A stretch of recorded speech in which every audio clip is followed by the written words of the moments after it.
A lot of analysis, already massive column inches. We tried to read as much as we could as well. But they can be patient. They're now watching the risks, which have become, quote from the Federal Reserve minutes, more pronounced as well. And we know there's this content about when we have the next rate hike as well. And one of them, I think, even said, let's remove forward guidance and just work on the data itself as well. So the market and the president got what they want so far. What happens next? What happens next is disappointment, because it's not about rates, it's about liquidity. And all this discussion about whether the Fed is going to delay rate hikes is not avoiding the fact that spreads are going to continue to widen, because risk is happening, because the growth expectations, earnings expectations, cash flow expectations in general are disappointing. That is the key factor. So you're not going to see an increasing money supply, an increasing private credit coming just because rate hikes are going to be delayed.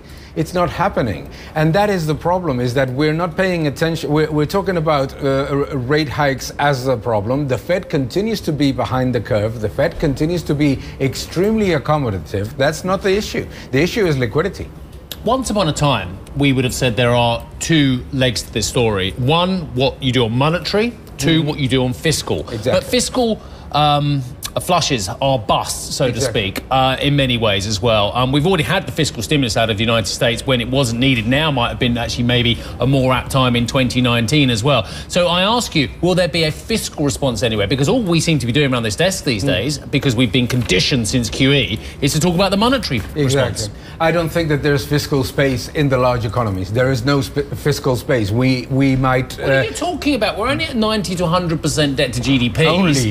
Yeah. The Japanese got themselves up to 230. Exactly. There's a model there somewhere. There is a model that takes you to stagnation. The Japanese model takes you to stagnation. So in terms of fiscal policy, there is very little that can be done. There is a lot that can be done in terms of improving disposable income of the middle class. There is a lot that can be done about reducing demand-side policies, but that is not what governments present themselves to do. What they present themselves to do is to increase fiscal stimuli and obviously depend on very low rates and high liquidity.